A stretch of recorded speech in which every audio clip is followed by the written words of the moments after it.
வணக்கம் தோழர்களே.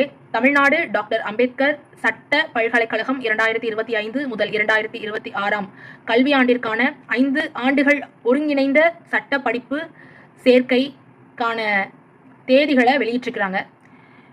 இதில் சேரக்கூடிய எலிஜிபிலிட்டி, இந்த கோர்சஸில் சேரக்கூடிய எலிஜிபிலிட்டி என்னென்ன அப்படிங்கிறத நம்ம பார்க்கலாம். 5 ஆண்டுகள் ஒருங்கிணைந்த சட்ட படிப்பிற்கு உங்களுடைய எஜுகேஷனல் குவாலிஃபிகேஷன் என்னன்னு பார்த்தீங்கன்னா 10+2 அப்படிங்கிற ஒரு பேட்டர்னை நீங்கள் முடிச்சிருக்கணும். 12ஆம் வகுப்பு முடித்திருக்கணும். அந்த 12ஆம் வகுப்பில் ஸ்பெசிஃபிக்காக நீங்கள் காமர்ஸ் குரூப் படிச்சிருந்தீங்கன்னா, நீங்கள் காமர்ஸ் ஸ்ட்ரீமில் வந்திருந்தீங்கன்னா நீங்கள் பிகாம் எல்எல்பி சூஸ் பண்ணலாம்.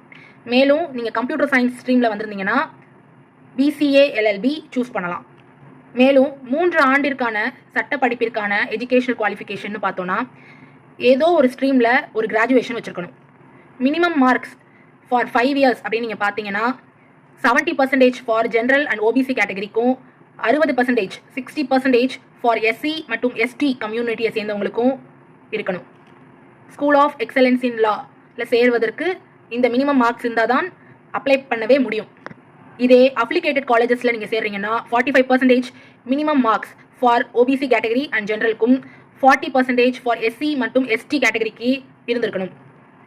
ஃபார் 3 இயர்ஸ் எல்எல்பிக்கு இதுவே நீங்கள் சோயலில் சேர விருப்பப்படுறீங்கன்னா 60% ஃபார் ஜென்ரல் அண்ட் ஓபிசி கேட்டகரிக்கும் 55% ஃபார் எஸ்சி மற்றும் எஸ்டி கேட்டகரிக்கும் கண்டிப்பாக இருக்கணும்.